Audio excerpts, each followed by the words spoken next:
Hello दोस्तों, चलिए हम लोग क्लास को स्टार्ट करते हैं। और कल हमने संसद को पढ़ाया था और संसद से जितना भी टाइप का क्वेश्चन बन सकता था हमने सारा करवा दिया। आपको क्या करना है कि एक कॉपी लेना है मोटा वाला और ऊपर में लिखना है संसद, और बस जो वीडियो में है टॉपिक वाइज एकदम पॉइंट वाइज आपको लिख के रखना है और उसी को बार बार पढ़ना है। संसद से क्वेश्चन वहाँ से बाहर नहीं जाएगा, ठीक है। चलिए आज हम लोग जो देखेंगे, हम लोग देखेंगे लोकसभा और राज्यसभा। उससे पहले जो हम लोग कल संसद किए तो देखिए सीटेट 2018 में क्वेश्चन पूछा था, क्या स्क्रॉल कर रहा है आपका, देखिए क्वेश्चन, अनुसूचित जातियों के लिए कितने संसदीय निर्वाचन क्षेत्र आरक्षित है। हम तो देखे नहीं थे क्वेश्चन पहले से, आज हम खोज रहे थे तो हमको मिल गया। तो बोलते कितने अनुसूचित निर्वाचन क्षेत्र आरक्षित है। तो इसका आंसर क्या बताए थे हम आपको, अनुसूचित जाति के लिए 84 और अनुसूचित जनजाति बोल देता तो 47। तो देखिए क्वेश्चन आ रहा है कि नहीं आ रहा है, जो हम पढ़ाए थे वही आया है। तो इसी तरह से ठीक। तो चलिए हम लोग क्लास को स्टार्ट करते हैं। और आज हम लोग देखेंगे लोकसभा, नहीं लोकसभा को इंग्लिश में बोलते हैं house of the people, house of the people, Lok Sabha नहीं। तो लोकसभा अनुच्छेद 81 के तहत बोलेगा कि लोकसभा किस अनुच्छेद के अंतर्गत आता है। तो अनुच्छेद 81 के अंतर्गत आपको लोकसभा का संरचना को तैयार किया गया है। वहीं पे राज्यसभा बोल देगा तो राज्यसभा 80 के तहत, याद रखिएगा, राज्यसभा अनुच्छेद 80 और लोकसभा अनुच्छेद 81। क्वेश्चन 1 नंबर में यही पूछेगा कि लोकसभा किस अनुच्छेद के अंतर्गत आता है, तो 81 के तहत, इसको याद रखना है, ठीक है। लोकसभा को जनता प्रत्यक्ष चुनाव के द्वारा लोकसभा में चुन के जाते हैं। जैसे एमपी का चुनाव हुआ था 2019 में, तो हम लोग क्या करते हैं, प्रत्यक्ष चुनाव होता है, उसमें हम लोग वोट देते हैं और एमपी जीत के जाते हैं संसद में, वहां संसद में जाकर बैठते हैं, ठीक है। तो प्रत्येक चुनाव होता है किसमें, लोकसभा में, हम लोग चुन के भेजते हैं। लेकिन वही राज्यसभा को देखिए, राज्यसभा में क्या होता है, अप्रत्यक्ष चुनाव, हम लोग यहाँ डायरेक्ट वोट नहीं करते हैं। यहाँ पे कौन वोट करता है, एमएलए सर वोट करता है। जो इस एमएलए को हम लोग चुनते हैं वही लोग राज्यसभा के लिए सदस्यों को वोटिंग करके चुन के भेजते हैं। तो हम लोग लोकसभा का चुनाव प्रत्यक्ष होता है और राज्यसभा का अप्रत्यक्ष होता है, इसको याद रखिएगा, ठीक है। लोकप्रिय सदन, लोकसभा को किस किस नाम से जाना जाता है, क्वेश्चन आपका रहेगा। तो लोकसभा को लोकप्रिय सदन भी कहते हैं, प्रथम सदन भी कहते हैं, चर्चित सदन भी कहते हैं, है ना, इस नाम से जाना जाता है, ठीक है। लेकिन वहीं राज्यसभा को किसका सदन कहा जाता है, शिक्षितों का सदन नहीं, राज्यसभा को शिक्षितों का सदन भी कहा जाता है, ठीक है। इस 2 पॉइंट को याद रख लिए। देखिए कार्यकाल कितना होता है, लोकसभा का कार्यकाल होता है 5 वर्ष का, लोकसभा का कार्यकाल आपका 5 वर्ष का होता है। लेकिन राज्यसभा का कार्यकाल नहीं होता है, यह विघटित ही नहीं होता है, राज्यसभा विघटित नहीं होता है, इसीलिए ये चलते जाता है, निरंतर विघटन होता ही नहीं है। राज्यसभा में ना सदस्य का कार्यकाल होता है 6 वर्ष, ठीक है, और लोकसभा का कार्यकाल 5 वर्ष, लेकिन राज्यसभा में सदस्यों का कार्यकाल 6 वर्ष, याद रखिएगा। लोकसभा विघटन हो सकता है, इसीलिए हम इसको क्या बोलते हैं, अस्थायी सदन या निम्न सदन भी कहते हैं, क्योंकि लोकसभा को विघटन किया जा सकता है। क्वेश्चन आएगा कि लोकसभा को विघटन किया जा सकता है, हाँ किया जा सकता है, लेकिन राज्यसभा का विघटन नहीं होता है, इसीलिए इसको हम लोग स्थायी या उच्च सदन कहते हैं। देखने को मिल रहा है आपको, ठीक है। बहुमत के आधार पर पीएम, ठीक है, लोकसभा में जिसका बहुमत होता है, जिस पार्टी का बहुमत होता है उसी का पीएम बन सकता है।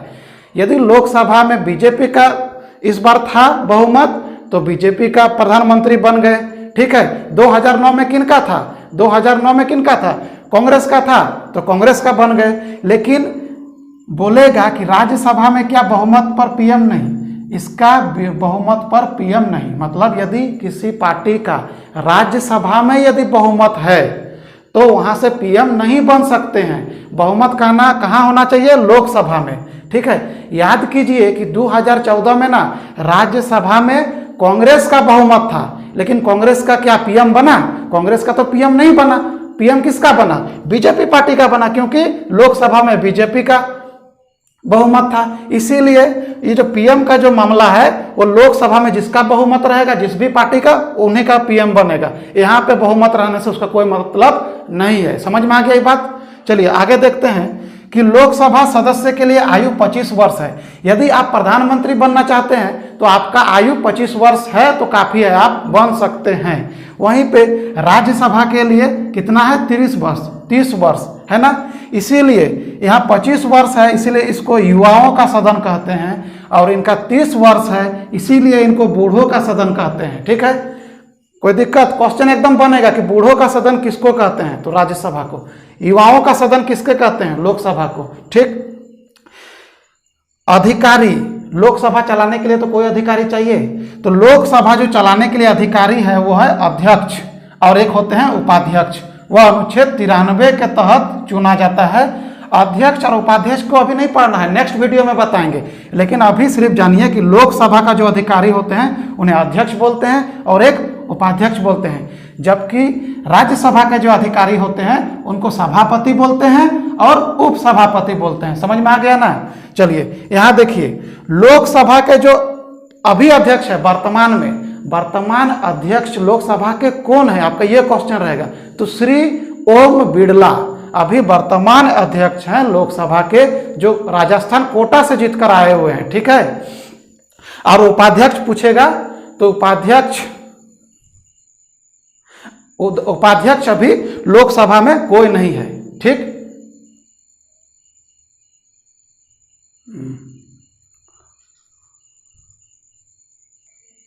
चलिए राज्यसभा में देखते हैं। राज्यसभा का जो सभापति है कौन है, अभी राज्य का जो सभापति है ना वो कौन नहीं होते हैं, भारत के जो उपराष्ट्रपति होते हैं वही राज्यसभा के सभापति होते हैं। तो अभी भारत के उपराष्ट्रपति कौन है, श्री वेंकैया नायडू जी, तो वही अभी राज्यसभा के सभापति है। वर्तमान में है वो है हरिवंश नारायण सिंह।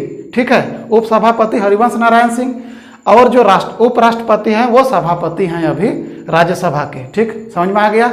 चलिए यहाँ देखते हैं, लोकसभा के लिए जो मैक्सिमम सीट है वो 552 है। आपको क्वेश्चन आएगा कि लोकसभा के लिए अधिकतम सीट क्या है, तो 552। वर्तमान में क्या है, तो 545 वर्तमान में है। लेकिन राज्यसभा के मैक्सिमम सीट कितना है, 250, और वर्तमान में कितना है, 245। ठीक है, लोकसभा में 2 ठो को राष्ट्रपति मनोनीत कर सकते हैं, 2 आदमी को मनोनीत कर सकते हैं लोकसभा में उनका प्रतिनिधित्व करने के लिए। मान लेते हैं कि हम लोग के प्रतिनिधित्व करने के लिए तो हमारे एमपी जाते हैं प्रत्येक अपने अपने क्षेत्र से, लेकिन जो एंग्लो इंडियन है ना, उनको हम लोग एंग्लो इंडियन बोलेंगे। एंग्लो इंडियन से 2 को राष्ट्रपति मनोनीत करते हैं। अनुच्छेद कितना के तहत बोलेगा कि कितना के तहत मनोनीत करते हैं, तो अनुच्छेद 331 के तहत राष्ट्रपति 2 लोग को लोकसभा में मनोनीत करते हैं। क्वेश्चन रहेगा कि कितने लोग को लोकसभा के लिए मनोनीत किया जाता है, तो 2 लोग को। कौन है वो, एंग्लो इंडियन। एंग्लो इंडियन का मतलब है कि यूरोप महादेश का, है ना, यूरोप में कोई भी देश का एक आदमी पुरुष हो और वो जो महिला है वो भारत का है, तो उसको हम लोग एंग्लो इंडियन बोलेंगे। एंग्लो इंडियन का प्रतिनिधित्व करने के लिए हम लोग वहाँ पे सीटें आरक्षित है कि मनोनीत कर देंगे 2 को, कि एंग्लो इंडियन जो भी आदमी है।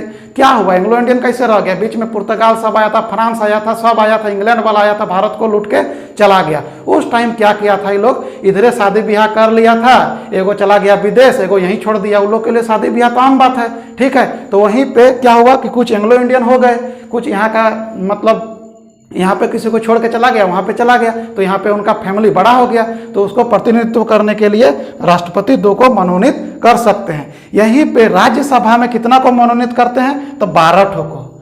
12 ठो को मनोनीत कर सकते हैं कौन, राष्ट्रपति। लोकसभा में 2 ठो, राज्यसभा में 12 ठो।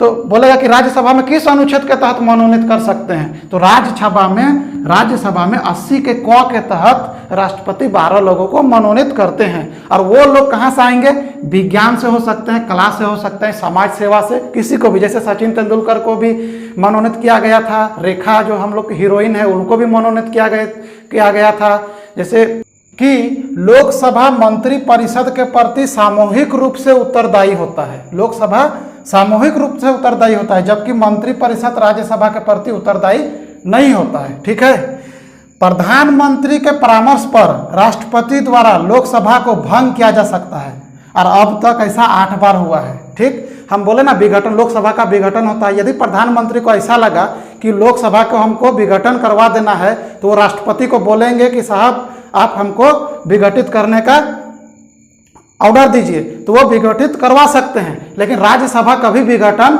नहीं हो सकता है। ये निरंतर चलने वाली है, कभी खत्म ही नहीं हो सकता है, ठीक है। और अभी तक लोकसभा का विघटन 8 बार हो चुका है, ऐसा 8 बार हो चुका है। समझ में आ गया।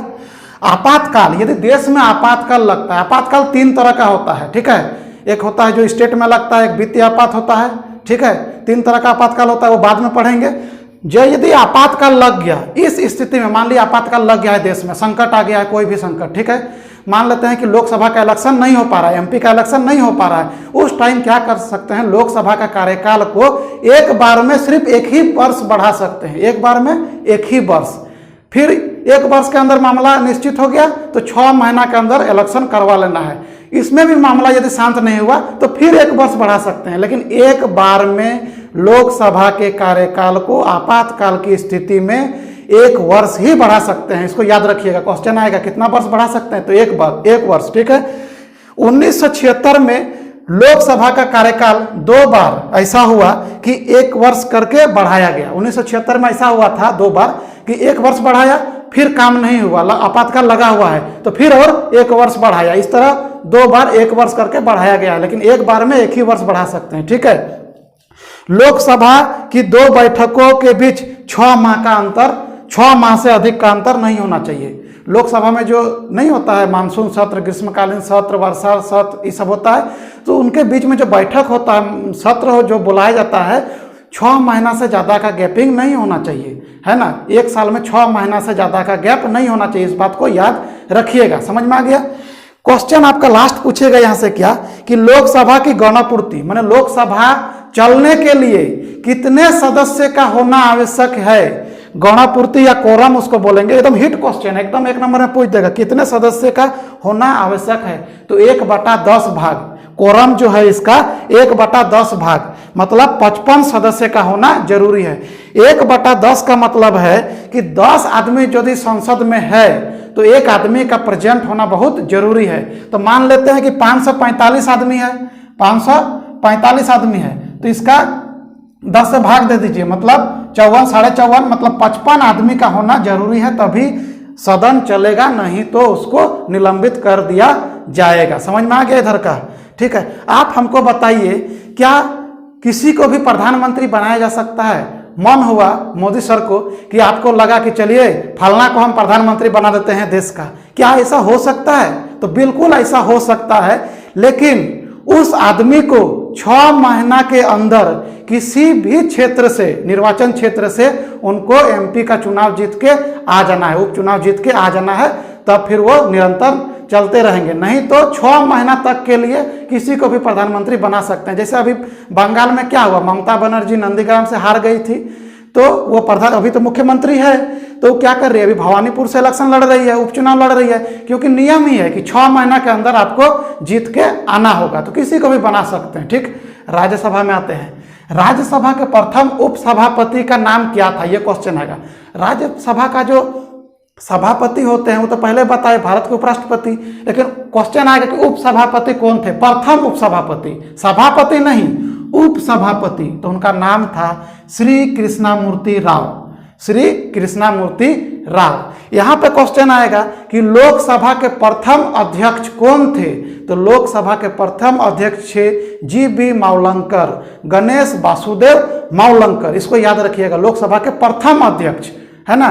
और ये उपसभापति प्रथम श्री कृष्णामूर्ति राव थे। समझ में आ गया कि नहीं आ गया। एक बार क्वेश्चन आया था जब हम एसआई का एग्जाम लिखे थे 2015-16 में, आया था कि राज्यसभा के विपक्ष के नेता कौन हैं वर्तमान में, उस तरह का क्वेश्चन आता है। तो उस टाइम जो नेता थे वो थे गुलाम नबी आजाद, लेकिन वर्तमान में जो विपक्ष के नेता हैं राज्यसभा में, ये याद रखिएगा, ये क्वेश्चन आता है, राज्यसभा में वर्तमान विपक्ष के जो नेता हैं वो है मल्लिकार्जुन खड़गे, लेकिन लोकसभा में अभी तक विपक्ष का कोई नेता नहीं है, ये बात याद रखिएगा। हम लोग जो पढ़ते हैं ना कि लोकसभा में मैक्सिमम 552 सीट, तो आज इसका मामला हम आपको बता देते हैं। लोकसभा में मैक्सिमम 552 सीट है, ठीक है, मतलब निर्वाचन होगा 550 का और 2 ठो मनोनीत, तो 552 हो गया। निर्वाचन राज्य से 530 गो निर्वाचन होगा और केंद्र शासित प्रदेश से 20 गो। समझ में आ गया, तो हो गया, देखिए 530 और 20 50 और 2 52। लोकसभा में मैक्सिमम सीटों की संख्या। वर्तमान में इसका खाका किया है तो लोकसभा में वर्तमान 545 सीट में निर्वाचन होता है, 545 सीट का वोटिंग होता है और 5 सीट पीओके के लिए छोड़ के रख दिया गया है। कितना बेहतरीन हम लोग का संविधान को बनाया गया है। आप सोचिए कि हमारे महापुरुषों ने 1948 में पाकिस्तान पीओके को अपना लिया। उस टाइम हम लोग का संविधान लिखा रहा था, इधर लिखा भी रहा, उधर वो लोग 30% हम लोग का कश्मीर का हिस्सा वो लोग अपना हाथ में ले लिया। तो हम लोग के जो पंडित थे, लिखने वाले थे संविधान को, वो क्या बोले कि हम 5 गो सीट ना पीओके के लिए छोड़ के रख देंगे। जब भी संसद में कोई भी प्रधानमंत्री आएंगे, कोई भी नेता आएंगे, तो जो 5 गो कुर्सी खाली है उनको देख के उनका मन में लगेगा कि ये जो 5 गो सीट है ये मेरा पीओके से ही आना चाहिए और कभी ना कभी पीओके भारत का ही हिस्सा होगा। इसीलिए ये 5 गो सीट छोड़ के रख दिया गया है, क्योंकि उनके मन में लगे कि हम लोग अभी भी अधूरा हैं। इसीलिए 5 गो। निर्वाचन में कितना में होता है? 530 राज्य से और 13 ठो केंद्र शासित प्रदेश से। तो यही मामला है। और 2 गो एंग्लो इंडियन से जो हम पहले बता चुके। तो ये अभी खाका है हमको। चलिए, आई होप, हमको लगता है कि आप लोग समझ गए होंगे। चलिए मिलते हैं हम लोग कल किसी अन्य टॉपिक में।